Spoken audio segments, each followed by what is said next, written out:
እግዚአብሔር ስለረዳንና ስላገዘን ደግሞ እንደገና በእግዚአብሔር ፊት በእግዚአብሔር ማህበር ውስጥ አለን።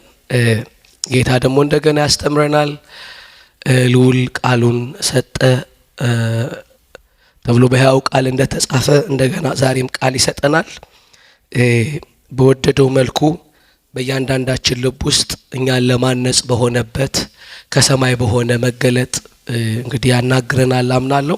እግዚአብሔር አምላክ የተባረከ ይሁን። ዕብራውያን ምዕራፍ 3 ጀምረናል። አይ ቲንክ ዛሬ ሶስተኛው ወይ አራተኛ ሳምንታችን ነው። ሶስተኛ ሳምንታችን ነው። ምዕራፍ 3ን ከጀመርን የባለፉትን ሁለት ነካ እናደርግና ዛሬ አንድ ነገር እንነካለን እንማራለን። ያው ምዕራፍ 1 ላይ ከነቢያት ይበልጣል፣ ምዕራፍ 2 ላይ ከመልአክ ይበልጣል ብለን ኢየሱስን በመለኮትነትና በሰውነት የተገለጠበትን የእግዚአብሔር የመጨረሻ መገለጥ ሆኖ የመጣበትን ስንመለከት ነው የቆየነው። ምዕራፍ 3 ላይ ስለዚህ ከሰማያዊ ጥሪ ተካፋይ የሆናችሁ ወንድሞች ሆይ ብሎ የሰማያዊ ጥሪ ተካፋይ የተደረግንበትን ተመልክተናል።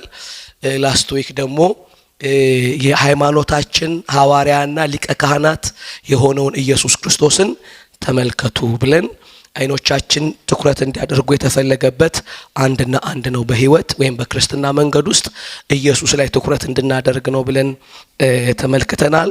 ዛሬ ኢየሱስን ተመልከቱ ብሎ የተናገረበት እውነት በአንድ ቃል ነው የሚያስርልን። ያ ምንድነው? ኢየሱስ ከሙሴ ይበልጣል ብሎ ኢየሱስ ከሙሴ የሚበልጥበትን ድንቅ የሆነ እውነት በሚገርም የሚያስረዳበትን የሙሴን ተልእኮና የኢየሱስን ተልእኮ የሙሴን ማንነትና የኢየሱስን ማንነት እያወዳደረ ኢየሱስ ከሙሴ ይበልጣል ይለናል። ግን ይበልጣል ብሎ ግን የተናገረበት ቃል በእኛ ዘመን ላይ የምናስብበትን ሀሳብ እንዲፈጥርልን በጠንካራ እውነት ነው የሚያስቀምጠው። እነሱን እንመለከታለን። ዕብራውያን ምዕራፍ 3 ከ1 እስከ 6 አነብና የተወሰኑ እውነቶችን እንካፈላለን። ስለዚህ ከሰማያዊ ጥሪ ተካፋይ የሆናችሁ ቅዱሳን ወንድሞች ሆይ የሃይማኖታችን ሐዋርያ ሊቀ ካህናት ኢየሱስ ክርስቶስን ተመልከቱ ይልና ሙሴ ደግሞ በቤቱ ሁሉ የታመነ እንደሆነ እርሱ ለሾመው የታመነ ነበረ።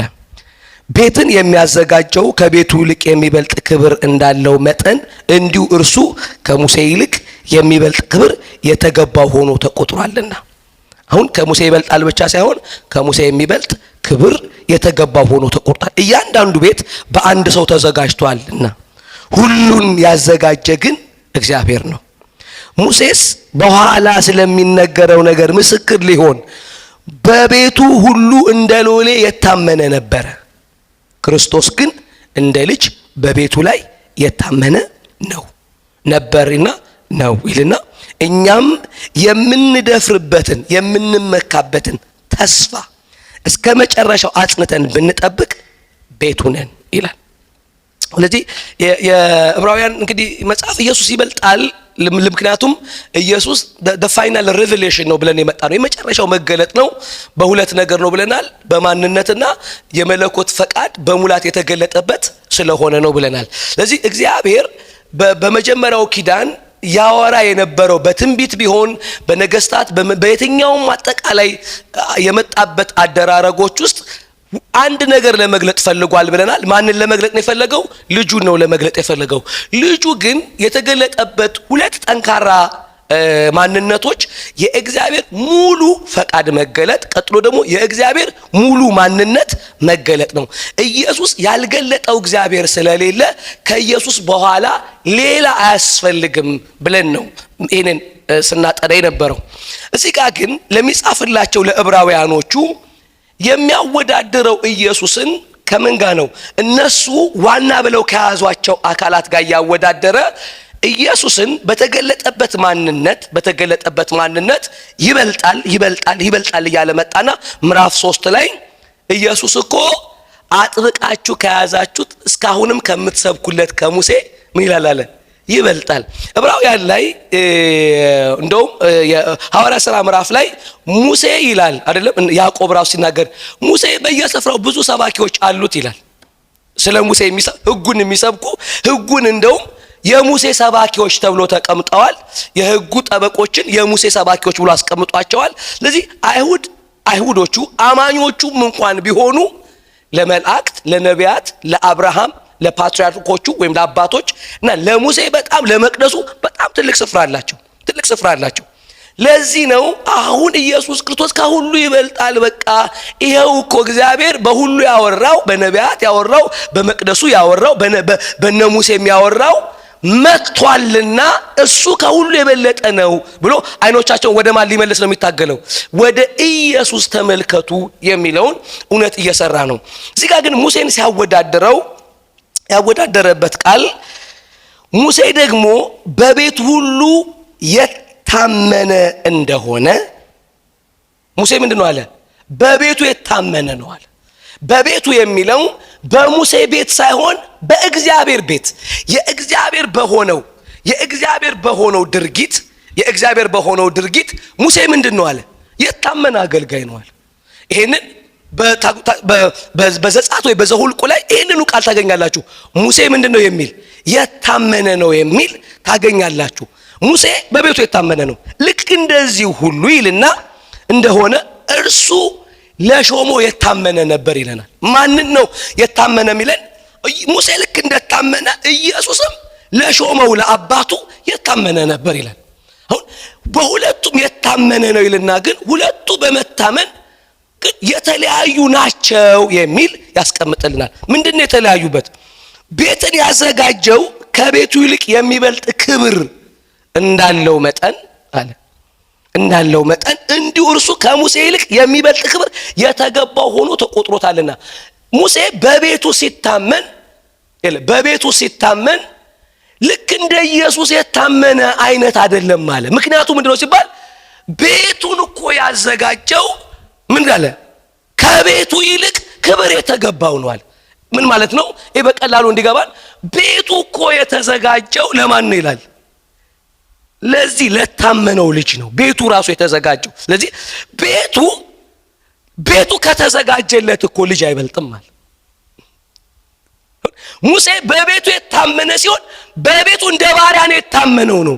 ኢየሱስ ግን በቤቱ እንደ ልጅ የታመነ ነው ብቻ አይደለም፣ ቤቱ ራሱ ሙሴ የታመነለት ጉዳይ እንኳን የተዘጋጀው ለኢየሱስ ነው ይላል። ሰምታችሁ? ቤቱ እንኳን የተሰራው ይሄኛውን ቤቱ የሚለውን ቃል ምን ጋር ታገኙታላችሁ መሰላችሁ? ዕብራውያን 8:5 ወደፊት ምን መጣ እንደዚህ ይላል። እርሱ ሙሴ ስሙኝ ድንኳንን ሊሰራ ሳለ እንደተረዳ ለሰማያዊ ነገር ምሳሌና ጥላ የሚሆን ነውን ያገለግላሉ። በተራራው እንደተገለጠልህ ምሳሌ ሁሉን ታደርግ ዘንድ ተጠንቀቅ ተብሎ ነበርና ይላል። አሁን ሙሴ ያንን ቤት ሲሰራ ወይም ደግሞ ቤቱ ሲዘጋጅለት በዛኛው የእግዚአብሔር ስራና ተልኮ ላይ ሲመጣ እግዚአብሔር አስጠንቅቆታል አለ። ለምን ሲባል ዕብራውያን 8 ነው። ይሄንን ታገኙታላችሁ ዘጸአት ላይም። ለምንድን ነው ሲባል ቤቱ የሚዘጋጅለትና ቤቱ የሚወክለው አካል ስላለ ነው አለ።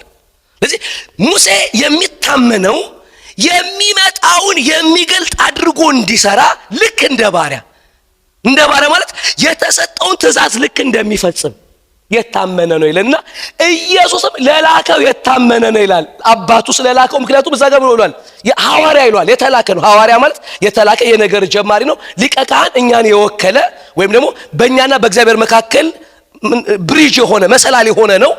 እዚህ ጋር ግን የታመነነቱን ሲያመጣ እንደዚህ ይላል። እርሱ እኮ ቤቱ የተዘጋጀለት ነው ይላል። ሃሌሉያ! ኢየሱስ ቤቱ የተዘጋጀለት ነው አለና ከቤቱ ይልቅ ቤቱ የተዘጋጀለት ይበልጣል። አሜን ነው ወይ? አሁን ቤቱ የተዘጋጀለት ባይኖር ኖሮ ቤቱ እኮ አያስፈልግም አላቸው። በጣም የሚገርማችሁ ኢየሱስን ዕብራውያኖች ወይም ደግሞ አይሁዶቹ ሲያስወግዱት በጲላጦስ አማካኝነት ታውቃላችሁ፣ ከኢየሱስ ይልቅ ለቤቱ ቫልዩ ሰጥተው። አንዳንድ ቦታ ላይ ይኸውላችሁ አንዳንድ ቦታ ላይ ከዋናው ነገር ይልቅ ለዋናው ነገር ማጀቢያ የሆነው ነገር ይከበራል። ከዋናው ነገር ይልቅ እንደዚህ አለ። ቤቱ የተዘጋጀው ለልጁ ነው አለ። ልጁ እንደ ልጅ በቤት ውስጥ የታመነው እንደ ልጅ በኗሪነት አለ። ያኛው ግን ከውጪ እንደ ባሪያ ቤቱን በጥንቃቄ እንዲያዘጋጅ የተነገረው ነው አለ። ስለዚህ ተመልከቱ የቱ ይበልጣል ይላል። የቱ ይበልጣል ይላል። በጣም አሁን ላይ ከትምህርታችን ጋር በጣም ዕብራውያንን ባይነካም በጣም አደገኛ ፕሮብሌም ብዬ የማስበው ከሰዎች ወይም ከእግዚአብሔር ይልቅ ሪቹዋሎች ይበልጣሉ። አንዳንድ ቦታ ሰሙኝ። ለምሳሌ አንድ ጊዜ ኢየሱስ ክርስቶስ በሰንበት ልጆቹ እየሄዱ እርቧቸው ስለነበረ እሸት ቀጠፉና በሉ። እሸት እየሄዱ በሰንበት ነው፣ እሸት ቅጥፍ አደረጉ በሉ። ኢየሱስ ምንም አላላቸውም። ፈሪሳውያኖቹ አበዱ። እንዴ በሰንበት አለ። ኢየሱስ መጣና እንዴ አቢሜሌክ እኮ ሊቀ ካህን በነበረበት ጊዜ ትዝ አይላችሁም ያል ምን ዳዊት ለካህናት ብቻ የተፈቀደውን እንጀራ በላ። የተፈቀደውን እንጀራ በላል። ታዲያ ሰው የሰንበት ጌታ እንደሆነ እንዴት አታውቁም አለ። እንደዚህ የሚል ቃል ነገር ሰንበት ለሰው እንጂ ሰው ለሰንበት አልተፈጠረም አለ። አሁን ዋናውን ነገር ላሳያችሁ አላቸው። ምንድነው ነገሩ ሁሉ እኮ ለማዳን የመጣው ሰውን ነው አለ። ሰንበት ቢሆን ኢየሱስ በሰንበት እጅ ያቃናል፣ የጎበጠ ያቃናል፣ የሞተ ቀስ በሰንበት ነው የሚሰራው። የሚገርባቸው ሰንበት በሱ የተተረጎመው ነገሩ የተሰጠው ለእረፍት ሰሚሆን ሰው ወደ ሙሉ እረፍት እንዲመጣ ዋናውን ያገለግልበታል።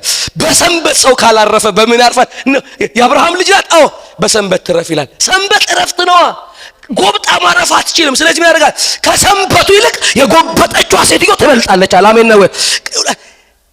ክርስትና ከስርዓቶቻችን ሰው እንደሚበልጥ እስክናቅ ድረስ እግዚአብሔርን በልክ አናገለግለውም። ስሙኝ፣ ከስርዓቶቻችን የሚገለገለው ሰው እንደሚበልጥ እስክናቅ። እግዚአብሔር አንድ ጊዜ እንደዚህ አለኝ። ድራይቭ እያደረኩኝ ምን አለኝ? ልጅ አለኝ እኔ ስገባ ብቻ ሳይሆን የሰው ዋጋ ሲገባ ነው ልክ የምታገለግለኝ አለኝ። እና ቀይ መብራት ዞን ስለ ዞር ስል አንድ ቻይና ነው የሚቀጥለው የሚነዳው። የዚህ ሰውዬ ዋጋ ካልገባ ወደ ክብር ባንተ በተጠራው ወንጌል እንደተጠራ ለሁሉ እንደመጣ ወንጌል እስካልገባ ድረስ አገልግሎት አይገባህም ማለት። አገልግሎት ወዳጆቼ ለካ እግዚአብሔርን መረዳት ብቻ አይደለም፣ እግዚአብሔር ዋጋ የሰጣቸውንም ነገሮች መረዳት ነው። በእኛ ዘንድ ደግሞ በጣም ዋጋው የወረደ ታውቃላችሁ ሰው ነው። ከሰው ይልቅ ፕሮግራም፣ ከሰው ይልቅ ስርዓት፣ ከሰው ይልቅ ብዙ ነገር ነው ቫልዩ የምንሰጠው። አንዳንድ ቦታ ላይ ሪቹዋሎቹ ትልቅ ናቸው ከሰው ኢቭን ከራሱ ከእግዚአብሔር። ሕግ ሰጪው ሰንበት የሰጠው መጣ፣ በመካከላቸው ሰንበት የሰጠው መጣና መፈወስ ፈለግ፣ ማዳን ፈለግ፣ ከለከሉት። ህዝቡንም እንደዚህ አሉ፣ ብዙ ሰው ሊሰራባቸው የሚገባ ቀኖች አሉዋል፣ በዛ ቀን ኑና ተፈወሱ አለ። ሰንበት ላይ ሰው ወደ እረፍት መውጣት አያስፈልግም አለ። እዚህ ጋር እንደዚህ አለ፣ ቤቱ የተሰራለት እኮ ከቤቱ ይበልጣል። ወዳጆቼ ከአገልግሎት እሱ እስኪበልጥ፣ እውነቴን እኮ ነው፣ ከየትኛውም ነገር እሱ ዋጋ እስከሚያገኝ ድረስ የነገሩን መጠን እግዚአብሔር የመጣበትንም አይገባን። እሱ እስኪበልጥ ማለት ነው። ከሁሉ እስኪበልጥ፣ ሁሉ ለእርሱ እንደሆነ እስኪገባን፣ ከፕሮግራማችን እንደሚበልጥ፣ ከፕሮግራማችን ስላችሁ ከቸርች ፕሮግራማችን እሱ እስከሚበልጥ ነው የምላችሁ። በጣም በሚገርም ቃል ነገራቸው። ሙሴ በቤቱ እንደ ባሪያ የታመነ ነው፣ እርሱም ለላከው የታመነ ነው ካለ በኋላ እንደዚህ አለ፣ ቤቱ እኮ የተሰራለት እሱ ነው አለ። ሃሌሉያ! ቤቱ የተሰራለት እሱ ነው አለ። ቤቱ የተሰራው ለሱ ነው አለ። ምን እያላቸው መሰላችሁ? በታቦቱ ላይ በኪሩቤል መካከል የተገለጠው እኮ ከሰራችሁት ድንኳን ይበልጣል ነው እኮ ያለ። ምክንያቱም ቀጥሎ መጠቀል እንኳን ቤቱ አለ ቤቱን የሰራው ሙሴ እንኳን የተዘጋጀው በሱ ነው አለ። ምን ተጠቀላችሁ? ቤቱ አይደለም አለ ቤቱን እንዲያዘጋጅ እንደ ባሪያ የታመነው ሙሴ እንኳን የተሰራው በሱ ቤቱ ለተሰራለት ነው አለ። ሃሌሉያ! ኢየሱስ ሁሉን ያዘጋጀ እግዚአብሔር ነው አለ። እግዚአብሔር ሁሉን ያዘጋጀ እግዚአብሔር ነው ኢየሱስ ራሱ። የመለኮት ዓለም እውነት በመጣበት ባህሪ ያበላለጣቸው ነገሮች አሉ። ዋና ለዋናው የሚያስፈልግ እያለ መጥቷል። ስለዚህ እዚህ ጋር መጣና ሁለት አካላት በእነሱ በዕብራውያን ትልልቅ ፊገር ያላቸው አንዱ ግን እየደበዘዘባቸው የመጣ ፊክስ ዩር አይስ እንዳለ የመጣ ሊያደምቅ ሲመጣ አንዱን ግድ ማሳነስ ስለነበረበት ሙሴን በሚገባ ማሳነስ ነበረበት። ዋና ነው ለነሱ ሙሴ። ስለዚህ ኢየሱስ ደምቆ እንዲታይ ልኩ መገለጥ ነበረበትና ምን መሰላችሁ? ቤቱ የተሰራለት እሱ ነው። ቀጥሎስ ምን መሰላችሁ? ሁሉ ሰው በእያንዳንዱ በአንዳንድ ሰው ተዘጋጅቷል አለ። ምኑ? የኪዳናቶቹ ባህሪ ኪዳኑም ሕጉም መቅደሱም ሌላም እግዚአብሔር አሁንም ያመጣው ነገር በአንዳንድ ሰው ተዘጋጅቷል ካለ በኋላ ሁሉን ግን ያዘጋጀ እሱ ራሱ ነው። ሁሉን ያዘጋጀ ግን እሱ ነው አለ። ምን እያለ ነው ያለው? ሁሉን ያዘጋጀ ማለት በእያንዳንዱ ሰው ነገር ቢዘጋጅ ያዘጋጁትን ሰዎች እንኳን ሳይቀር ያዘጋጀ እሱ ነው አለ። ምን ይገርማችኋል? ቤቱ መሰላችሁ አለ በቤቱ ላይ እንደ ባሪያ የታመነውንም እኮ አለ የፈጠረ እሱ ነው። አላሜን ነው ወይ? ይበልጣል ስላችሁ አለ ሁለት እኩያዎች እያወዳደርኩ ሳይሆን እሱ የተፈጠረና እንደ ባሪያ የታመነውን ቤቱን ብቻ ሳይሆን ቤቱን እንዲሰራ እንደ ባሪያ እንዲታመን የተላከው ሙሴ እንኳን ሳይቀር የተዘጋጀው በእርሱ ነው አለ። በራሱ በኢየሱስ ነው አለ ብሎ ኢየሱስን ምን ያደርገዋል መሰለኝ? ሁሉን ያዘጋጀው እግዚአብሔር ያደርገዋል። ስለዚህ አሁን ይላችሁ በሰውነት በሊቀ ክህነትና በሐዋርያነት አይኖቻችሁን እሱ ላይ አድርጉ ይልና ከሙሴ ጋር ሊያወዳድረው ወይም የሙሴ ልክ ሊነግራቸው ሲፈልግ እሱ እኮ አለና እግዚአብሔር ነው አላቸው። ሁሉን ያዘጋጀው እግዚአብሔር እሱ ራሱ ነው አላቸው። ሁሉን ያዘጋጀው ሙሴንም ያዘጋጀው እሱ ራሱ ነው ይላል። ሃሌሉያ! ስለዚህ ይሄኛው ሙሴ ላይ ሲመጣ ይላችሁ በጥንቃቄ ነገሩን እንዲያደርግ ተነግሮታል ይላል በዘጸአት። በሐዋርያ ምዕራፍ 7 ላይ የድንኳኑን መዘጋጀት በዕብራውያን 8 ምዕራፍ ቁጥር 5 ላይ የድንኳኑን መዘጋጀት ሲያነሳ እግዚአብሔር ባሪያ ስለሆነ አንድ ነገር ሰጥቶታል። ምን? ተጠንቀቅ ብሎታል። ለምን? አሁን የምትሰራው በፍላጎትህ አይደለም አለው። ሰማይን በሚያንጸባርቅ ልክ እንድትሰራ በነገርኩ። ሰማያዊውን ጥቁር ማድረግ አትችልም፣ ጥቁሩን ቡኒ ማድረግ አትችልም። ተቀራራቢ ከለርም ተቀራራቢም ሽታማ እያንዳንዱን ዲቴል ነው የሰጠው እግዚአብሔር። እኔ አንዳንድ ጊዜ ዘጸአትን ዘሌዋውያን አንባችኋል። እግዚአብሔር እኮ በሌትር ያስቀመጣቸው ነገሮች አሉ። 4 ሌትር እንትን 5 ሌትር እንትን 6 ስትቀምም ራሱ ሪሲፒውን ሰጠ እግዚአብሔር። መለኮት የሚፈልገውን ሽታ በመጠን በሳይዝ በከለር ንድፉን እያንዳንዱ ዲቴል ነው ያወራው እግዚአብሔር። ዲቴል ነው ያወራው። በጣም ዲቴል ካወራ በኋላ ተቀላችሁ በል እንግዲህ በተራራው ላይ ልክ እንዳሳየውና እንደነገርኩ ታደርገው ዘንድ ተጠንቀቃሉ። ከማስጠንቀቂያ ጋር የሚሰራውን ይዞ ወረደ። ይኸውላችሁ እግዚአብሔር የሚሰራውን ዲቴል ከሰጠው በኋላ ለሚሰሩ ሰዎች ደግሞ የሚገርማችሁ ፍላጎቱ ፍጹም እንደሆነ እንድናቅ ከሰማይ የሆነ የጥበብ መንፈስ መጣባቸው ይላል። ለምን? የሚሰራለት ከሚሰራው ቤት እንደሚበልጥ እዚህ ጋር ሊነግረን ስለፈለገ። የሚሰራው ለሆነ ሰውዬ ስለ አይደለም፣ ሃይማኖት የሚካሄድበት ሳይሆን ራሱ የሚያድርበትን ስለፈለገ በዲቴል ሰጠው። ከሽታ ዲቴል፣ ከከለር ዲቴል፣ ከመጠንና ከሳይዝ ዲቴል ሰጠው። ለምን ሲባል የሚገልጠው አለ። አሁን የምሰራው ነገር ሰማይን እንዲያንጸባርቅ ፈልገ ገላጭ ስለሆነ አሉ። እንደተፈለገ የማይሰራበት ታውቃላችሁ፣ እንደፈለግን የማናደርገው ነው የእግዚአብሔር ነገር። ለምሳላችሁ ሰማይ የሚገለጥበት ስለሆነ ነው አለ። ስለዚህ በባሪያነቱ የታመነ ሲሆን ከማስጠንቀቂያ ጋር ነው። ለሙሴ እግዚአብሔር የመሰከረው በእርሱ ደስ ይለኛል የሚል አይደለም።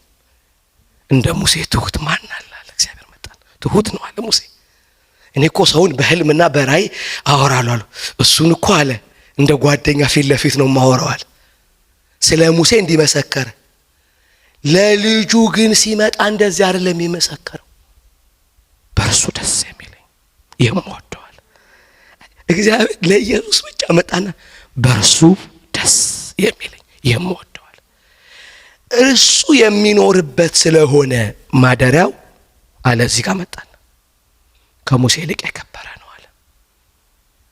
እንደ ባሪያ ሲል ቤቱን ለመስራት የታመነበት ድርጊት በማስጠንቀቂያ ከተራራው ላይ የተቀበለውን ዲቴል ሊተረጉም የመጣበት የተሰራለት ከተሰራው ቤት ይበልጣል አለ።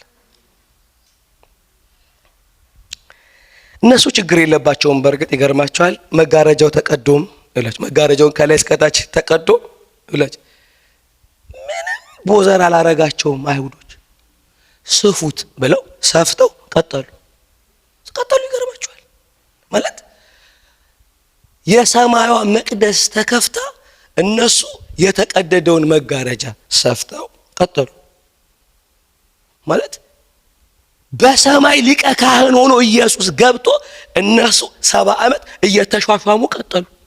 እየተሿሿሙ አንተ ተረኛ ሊቀ ካህን አንተ እስጢፋኖስን ያስወገሩት ሊቀ ካህኑ ይላል እና ሐናና ቀያፋ ተሰብስበው ይላል። በሰማይ ዋለው እያለ ኢየሱስን በሰማይ ቆሟል እያለ ዝም በል ብለው እንደ መልአክ ፊቱ ያበራል፣ አንተ እንደ መልአክ ፊቱ ያበራል ብለው እንግደለው አሉ። መብራቱ ምንድነው ብሎ ከመጠየቅ ይልቅ የበራውን እናጥፋሉ። አይገርምም?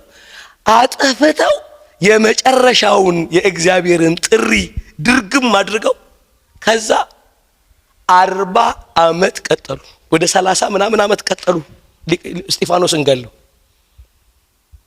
መቅደሱን ሮም መጥቶ እስከሚያፈርሰው ድረስ እግዚአብሔር የማይገኝበት መቅደስ ታቅፎ ቀጠሉ። እግዚአብሔር የማይቀበለውን መስዋዕት እያቀረቡ እንደዚህ እኮ አለ። በትንቢት ሲናገር እንደዚህ አለ። መስዋዕቱን የሚያቀርብ እኮ አለ ምንድን የአህያ ፋንድያ እንደሚያቀርብልኝ ነው አለ።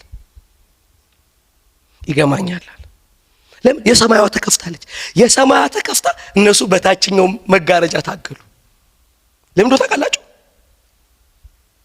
ቤቱ ከሱ ይልቅ ስለከበረባቸው። ቤቱ ይከብራል ለነሱ። በጣም አደገኛ ጥፋት በትውልዳችን መካከል ሊሆን የሚችለው የከበረውን ሳንለይ ስንቀር ነው። የከበረውን እውነት የከበረውን እግዚአብሔር የመጣ የከበረውን ሰው ሚስ ሲያደርግ ከባድ ነው። የከበረው እግዚአብሔር የሌለበት መቅደስ 30 ምናምን ዓመት ይዘው ቀጠሉ። የለም ግን ዕጣናል የለም መስዋዕቱ ግን አለ። ሊቀ ካህኑ አለ፣ ካህናቶቹ አለ። በተራ ይገባሉ። ቀጥሏል ስራቱ። ዋና ጉዳያቸው ሊቀ ካህን የሆነውን ኢየሱስ መካከለኛ የሆናትን ቤተክርስቲያን ማሳደድ ሆነ ስራቸው። ደብዳቤ እየመጣ አስቆማቸው እንጂ ጠልቼዋለሁ ብሎ እግዚአብሔር ጠላሁ ይሄን መቅደስ ብሎ ምንድነው ታውቃላችሁ? አፈረሰው። ቢያይ ምንም ስለማይመለሱ መቅደሱ ኢየሱስ ከሄደ ከ30 ምናምን ዓመት በኋላ አፈረሰው። በቃ ምድረ በዳ ለ2000 ዓመት ተበተኑ። ዕብራውያን መቅደሱ ከመፍረሱ በፊት እንደተጻፈ በኢንትሮዳክሽን ላይ ተመልክተናል። ምክንያቱም አንዳንዶች ምን ብለዋል? ምን ስላሉ ነው? አይኖቻቸውን ከኢየሱስ ላይ አንስተው ወደ ስራቱ ሊመልሱ ስለነበረ የተጻፈበትን ዓላማም በሐዋርያ ሥራ ምዕራፍ 21 ላይ ጳውሎስ ትዝ ይላችኋል ወደ ኢየሩሳሌም ሄዶ የመጨረሻውን ሪፖርት ሊያደርግላቸው ሲል የመጨረሻው ምስክርነት ሊመሰክር ሲል ነው ይሄ ዓላማ ብለን ያየ ነው። ምን አደረጉት? እነ ያዕቆብ ና አሉትና አንተ በየስፍራው ሁሉ ሕጉን መቅደሱን እንደምትቃወም ልጆቻችንም አስቀድመን በኖርንበት ስርዓት እንዳይኖሩ እንደምታስተምር ሁሉ ሰው ያውቃል አሉት። በል እንግዲህ ሰዎች ስላንተ የሚያስቡት ነገር ውሸት እንደሆነ እንዲታወቅ መስዋዕት ወሰድና ሰዋ ተባለ። እኛም ዘንድ ስለት ያለባቸው ሰዎች ስላሉ ውሰድና ለነሱ የስለት ገንዘብ ክፈልላቸው ብሎ ሰውየው መስዋዕት አቀረበ ይላል። አስገደዱት። የመቅደሱ ቀጥሏል። ክርስቲያን ሆነው ምንድን ለሙሴ ሕግ ይቀናሉ ሁሉም አለው።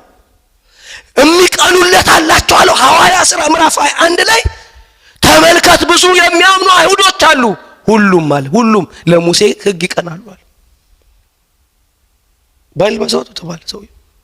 ሰውየው እድል ስለፈለገ ቆሮንቶስ ላይ እንደነገረን ሕግ ካለው ጋር ሕግ እንዳለው ሆናለሁ አለ። ሕግ ካለው ጋር ሕግ እንዳለው ለምን ብዙዎችን እጠቅምና አድን ዘንድ ብሎ ለማዳን በሆነ እድል ውስጥ ሰውየው ተይዞ አንሰክሰስፉል የሆነ ሚሽን ለጳውሎስ ረጅም ያሰበው ግን ትንሽዬ ያወራበት እና ከዛ ከተያዘበት እስከ መጨረሻው የእስር ቤት ነው መንገዱ። የሰውየው የእስር ቤት አደረገ። ግን ይሄ በተጻፈበት እውነት ውስጥ ግን ለሙሴ የሚቀኑ ነበሩ ይለናል አይሁዶቹ። ስለዚህ እንደዚህ አለ፣ ወዳጆች ያለ ሁሉም ነገር እኮ የተሰራው ለርሱ ነው አላቸው። ለርሱ ነው። ሙሴ እንኳን የታመነ በቤቱ ላይ ሲሆን ቤትን እንዳዘጋጅ እግዚአብሔር ለሙሴ የነገረው እኮ በቤት ውስጥ የሚኖረውን ሊያመጣ ስለፈለገ ነው አለ። ስለዚህ የተዘጋጀለት ከተዘጋጀው ቤት እንደሚበልጥ አታውቁም አላቸው። ኢየሱስ ይበልጣል ሌላቸው ፈልጉ። ቤቱን ያዘጋጀው ይላል። አዘጋጀው ማለት እኖርበታለሁ፣ በመካከላችሁ አድርሰን ድንኳን ስሩልኝ ያለው መጥቷል ነው የሚላቸው። ቤቱን ያዘጋጀው የሚለው በመካከላችሁ እንድኖር ማደሪያ ያለው ከማደሪያው አይበልጥም ወይ? እሱ ባይኖር እኮ ማደሪያው አይኖርም አለ። ቀጥሎ ግን ምንድነው የሚላቸው? ሙሴም እንኳን ሳይቀር በእርሱ ነው። ስለዚህ ወንጌላችን በማወዳደር ሲያደርግ ሙሴን በቤቱ ላይ እንደ ባሪያ የተሾመ ብቻ አይደለም የሚያደርገው። በሌላ የወንጌል የመጽሐፍት ባህሪያቶች ውስጥ በሙሴ የተሰጠ ነገር አለ ይላል። ዮሐንስ 1 ላይ ምን አለ? ኢየሱስ ከሙሴ መብለጡን ሊያወራለት ሲፈልግ እንደዚህ አለ። ዮሐንስ ወንጌል ምዕራፍ 1 15-18 ዮሐንስ ስለሱ መሰከረ እንዲህም ብሎ ጮኸ፣ ከኔ በኋላ የሚመጣ እርሱ ከኔ በፊት ነበርና ከኔ ይልቅ የከበረ ሆኗል። ስለ እርሱ ያልኩት ይህ ነበረ፣ እኛ ሁላችን ከሙላቱ ተቀበልን፣ በጸጋ ላይ ጸጋ ተሰጥቶናልና ካለ በኋላ ሕግ በሙሴ ተሰጥቶ ነበርና ጸጋና እውነት ግን በኢየሱስ ክርስቶስ ሆነ ይልና መቼም ማለት ሲመጣ መቼም እግዚአብሔርን ያየው አንድስ እንኳን የለም፣ በአባቱ እቅፍ ያለ አንድ ልጁ እሱ ተረከው። ሙሴ ሕግ ነው ይዞልን የመጣው አለ። ኢየሱስ ግን ሲመጣ ከአባቱ እቅፍ ስለመጣ ጸጋና እውነት ይዞልን የመጣው አለ። ምን እያለ ነው? ኢየሱስ ይበልጣል ሲል ኢየሱስ ቤቱ የተሰራለት ብቻ ሳይሆን በዮሐንስ ወንጌል ላይ ደግሞ ኢየሱስ ይዞት በመጣው ይበልጣል አለ።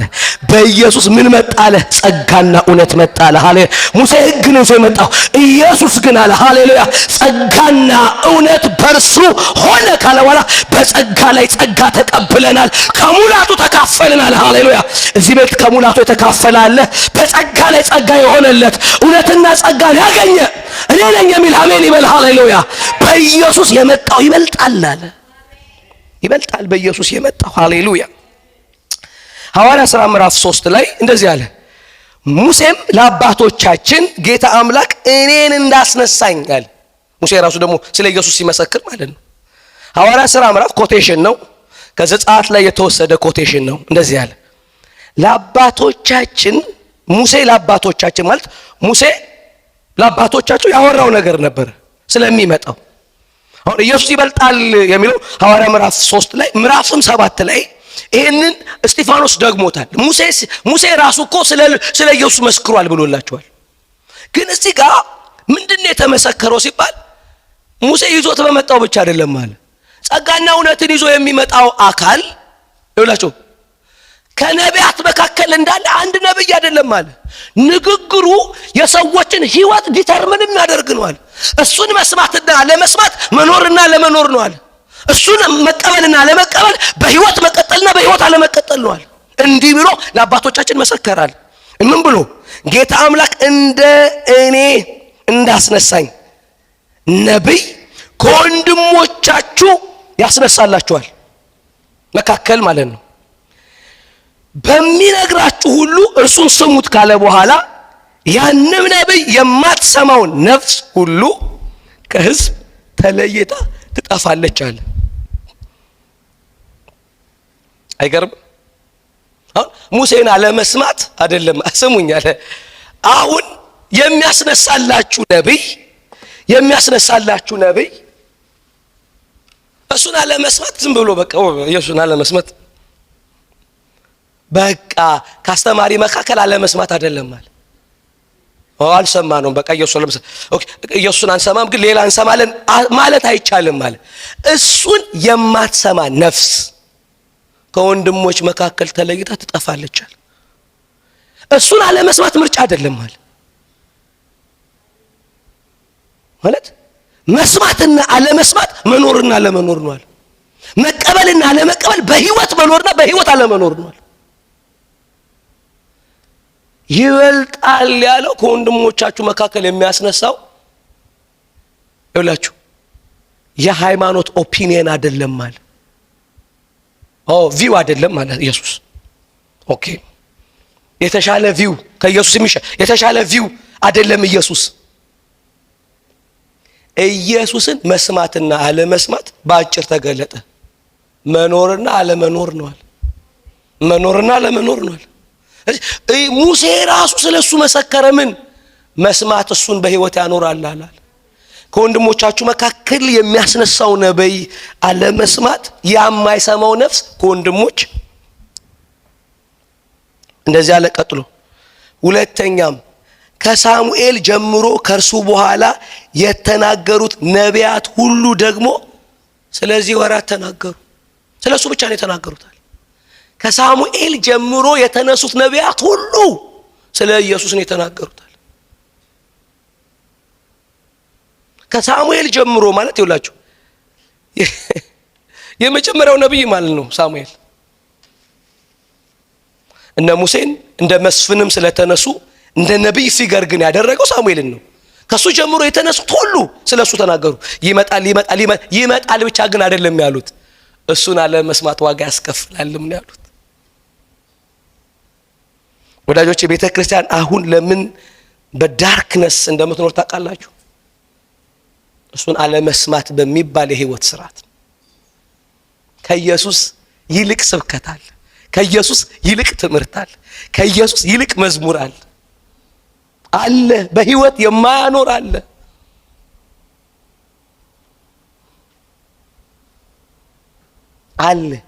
ኢየሱስ ከስብከት መካከል አንዱ ሆኗል ወይ ደግሞ የስብከት መካከለኛው ነው። ኢየሱስ ጌታ ነው። ከዛስ ረጅም አብርሃም፣ ረጅም ይስሐቅ፣ ረጅም ዳዊት፣ ከዛስ ኢየሱስ እንደ ሁለት ነጥብ መሃል ላይ የሚነገር የፉከራ ቃል እንጂ ዋናው ርሱ አይደለም። በህይወት መኖር የተመሰረተበት እውነት ለአባቶቻችን ሙሴ የተነበየው አንድ ትንቢት አለ የሚነሳ አለ። እሱ ያልተሰማበት ህይወት ውስጥ ሞት ስርዓት ሆኖ ይሰራላል። ሞት ይሰራላል። አሁን ትውልዱ ወደ ህይወት ወደ መነቃቃት እንዲመጣ የምን መነቃቂያ ኮንፈረንስ እንጂ የምናዘጋጀው ትምህርት አንቀየርም። ያም መነቃቂያው ተዘጋጅቶ ከኢየሱስ ውጭ ይወራል። ተዘጋጅቶ ለመነቃቃት በህይወት ለመኖር ተብሎ ህይወት የሚሰጠው አይወራም። ለመነቃቃት ተብሎ ማለት ነው። መጽሐፍ እንደዚህ ኢየሱስ ኦፕሽን አይደለም ማለት ከትምህርት መካከል አንዱም አይደለም ማለት እሱን መስማትና አለመስማት በህይወት ነው። ስለዚህ አለ ሁሉ ያዘጋጀው እሱ ነው ማለት ቤቱን ልክ ስሩልኝ እንዳለ በመንፈሳዊ ዓለም የፈለጋቸው ነገሮች ሁሉ የተሰሩት ያዘጋጀው ለራሱ ነው። ስሙኝ፣ ቤቱ የተዘጋጀለት ብቻ አይደለም ማለት ሁሉን ያዘጋጀ ማለፊያ እንዲሆነው መኖሪያ እንዲሆነው መገለጫ እንዲሆነው ሁሉን ለሱ ያዘጋጀው እኮ ከሁሉ ይበልጣል። ከሙሴ ብቻ አይደለም፣ ሁሉን አዘጋጁ ከተዘጋጀው ነገር ይበልጣል ነው አርጊውመንቱ። ስሙኝ፣ ምን ያህል መሰለሽ ምንም ነገር የሰጠን እሱ አይደለም። ጸሎት የሰጠን፣ መዝሙር የሰጠን፣ ስብከት የሰጠን፣ ህብረት የሰጠን፣ ሁሉን ያዘጋጀ ማለት ይደረግልኛል። ሁሉን ይደረግልኝ ያለው ነገር ቢደረግለትም ያለሱ ግን ኮምፕሊት አይደለም ነው። የምናደርግለት ከሱ አይበልጥም። ሃሌሉያ! ጸሎት ከሱ አይበልጥም፣ መዝሙር ከሱ አይበልጥም፣ ስብከት ከሱ፣ አገልግሎት ከሱ፣ ህብረት እሱ ሁሉ እንዲዘጋጀለት የጠየቀ ነውና ሁሉን ያዘጋጀ ነው። ያዘጋጀው ከተዘጋጀው ነገር ይበልጣል ስላለ እሱ ከሁሉ ይበልጣል። አሜን ነው ወይ? ስሙኝ፣ አሁን ከኢየሱስ ይልቅ የምንወደው ነገር ሊኖር አይገባም ነው እያለን ያለው። ምንም የሰጠን እሱን አይደለም የሰጠን ለሱ ነውና የሰጠን ከሰጪው አይበልጥም ማለት። ሃሌሉያ! ሁሉን ያዘጋጀው እሱ ነው አለ። ቀጥሎ እንደዚህ አለ እዚህ ዕብራውያን ላይ እንደዚህ ሁሉን ያዘጋጀ እግዚአብሔር ሙሴ በኋላ ስለሚነገረው ነገር ምስክር ሊሆን በቤቱ ሁሉ እንደ ሎሌ የታመነ ነው። ክርስቶስ ግን የተዘጋጀለት ብቻ ሳይሆን በዛው በተዘጋጀው ቤት ውስጥ ደግሞ ሎሌ ሳይሆን ልጅ ነው አረ በቤቱ ላይ እንደ ልጅ የታመነ ነው ይላል። ማለት እንደ ልጅ የታመነ ነው ማለት ቀላል ነው። በቃ ይሄን መረዳት። ኢየሱስ በቤቱ እንደ ልጅ የታመነ ነው። ሙሴ ደግሞ እንደ ሎሌ የታመነ ነው። የትኛውም ባይዘው ጌታ በቤቱ ሎሌ የሚቀጥረው ለልጁ ነው ማለት ምን ያለው መሰላችሁ?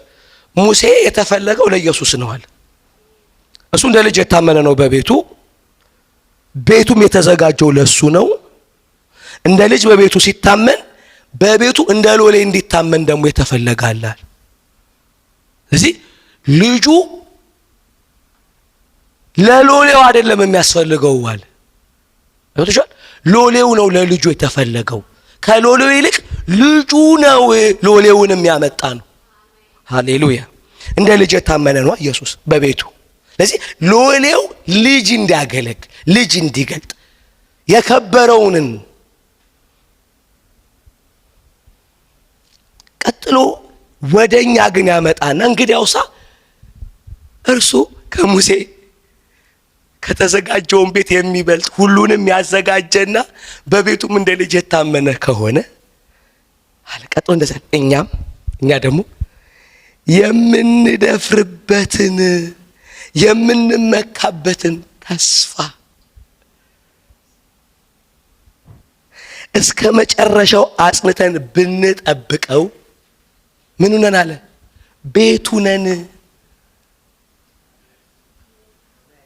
እዚህ ጋር በሁለት ቃል ነው የነገረልኝ። ወደ ኢየሱስ ተመልከቱ ብቻ ሳይሆን ምን አለበት? የምንደፍርበት እንደሆነ አሁን በኢየሱስ የምንደፍር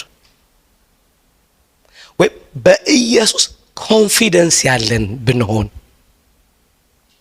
ተስፋ በምናደርገው ነገር ላይ ስሙኝ፣ ተስፋ በምናደርገው ነገር ላይ በክርስቶስ ደፋር ከሆንን ተስፋ በምናደርገው ጉዳይ ላይ በክርስቶስ የምንመካ ከሆንን መመካታችንና ድፍረታችን እስከ መጨረሻው ከጸና ይላል። በእርግጥ ምን ነን አለ? ለሱ ቤቱ ነን። ቤቱ ምን ነው? ምን ነው? ስንደፍርበትና ስንመካበት ነው አለ። ሃሌሉያ! ምን ያለው? ስንደፍርበት አለ። ከዛስ ድፍረታችንን ረጅም ይዘነው ብንሄድ አሁን የምንደፍርበት ከሆነ አሁን የምንመካበት ከሆነ አሁን ኢየሱስ የሚመጣውን ተስፋ የደፈርንበት ከሆነ አሁን በኢየሱስ የተመካን ከሆነ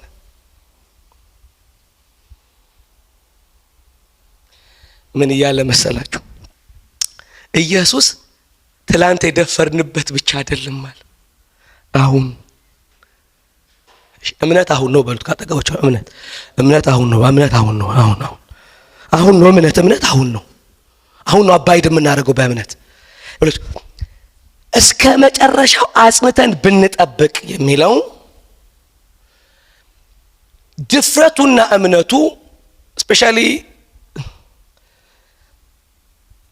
የተወሰነው የባፕቲስት ቴዎሎጂ ላይ ይሄንን የተረጎሙበት ቃል በጣም በሚገርም ነው።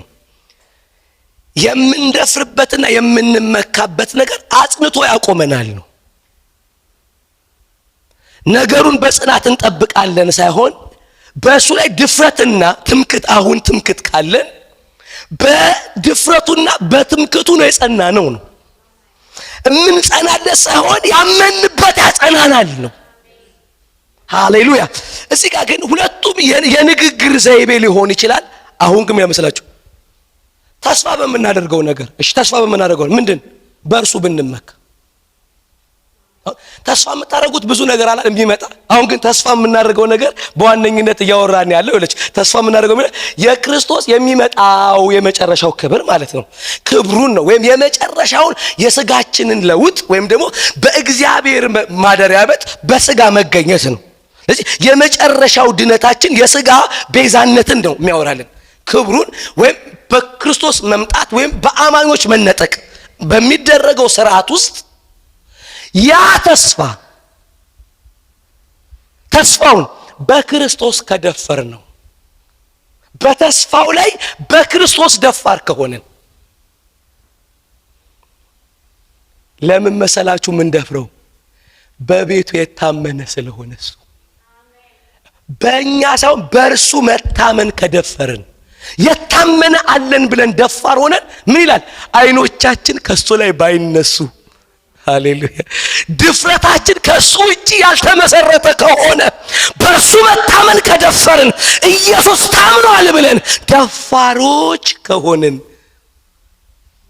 በተስፋው ላይ ስለጸና ቤቱ ነን። ሃሌሉያ። በተስፋው ላይ ስለጸናን ቤቱ ነን። ሃሌሉያ።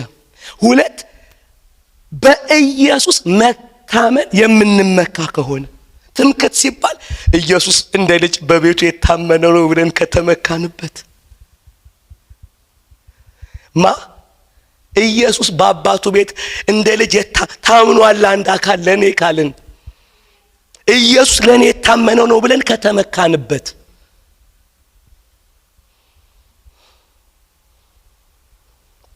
በተስፋ ላይ የደፈርንበት ቢሆን የምንመካበት አንድ ከሆነልን የቱ የእርሱ መታመን ትምክት ከሆነን ታምኗል ብለን ለዚህ ነው የሚለው መስላችሁ ሐዋርያና ሊቀ ካህን ነው የሃይማኖት ዋል ምን በሉ ትኩረት አድርጉበት። ለምን ሲባል እርሱ ከሁሉ ይበልጣልና። እንዴት ሲባል ሁሉ እኮ ለእርሱ ነው የተዘጋጀው። የተዘጋጀ ብቻ ሳይሆን በተዘጋጀ ውስጥ የታመነ እሱ ነው ይላል። በታመነላችሁ ከደፈራችሁ በታመነላችሁ ከተመካችሁ አሁን ተስፋችሁ ላይ ትምክትና ድፍረት እግዚአብሔር ቢፈትሽ ስሙኝ ትምክትና ድፍረት ቢፈትሽ በቤቱ በታመነው ላይ ከሆነ ቤቱ ነን። በእርሱ እምነት ከሆነ ቤቱ ነን። ብዙ ሰው ተስፋ አድርጎ ወደፊት የሚጠብቀው ነገር ላይ የምትደፍርበት ሲባል ለርግም ሰላችሁ ከኢየሱስ አይኑን ያነሳል። ሌላ የሚደፍርበት ነገር ይፈልጋል። ሌላ የሚደፍርበት ተስፋውን የሚደፍርበት ነገር ይፈልጋል። ወደ ግራ ሊደፍር ማለት ነው የእግዚአብሔርን ተስፋ የምትመካበት ስትሉ አይኑን በቤቱ ከታመነው ላይ ያነሳና ሌላ የሚታመንበት ወይም የሚመካበት ነገር ይፈልጋል። ለእግዚአብሔር ምንድነው ያደረኩለት ይላል። ለእግዚአብሔር ምንድነው የሰራሁለት ይላል። ምንድን ሊመካ በተስፋው ላይ ማለት ነው። ለእግዚአብሔር ያደረገለትን ይፈልጋል። እንደዚህ ያለ ግን በታመነላችሁ ከደፈራችሁ በታመነላችሁ ከተመካችሁ መቼ አሁን በእሱ ትጸናላችሁ ነው የሚለው። በተስፋው ላይ ትጸናላችሁ ነው። ቤቱ ትሆኑለታላችሁ። አሁን የምንመካበት በተስፋው ላይ ምንድነው? ከሁሉ ይበልጣል አለ። አዎ ሁሉ የተዘጋጀው ለሱ ነው። እውነት ነው። በተዘጋጀው ውስጥ የታመነ እሱ ነው። እውነት ነው ተባለ። የታመነ በእርሱ የምንመካ ከሆነ ታምኗል ብለን የምንመካ ከሆነ ትኩረት ከሆነው ከኢየሱስ በቀር ከመንፈስ ቅዱስ ፈገግታ ከልጁ በቀር ምን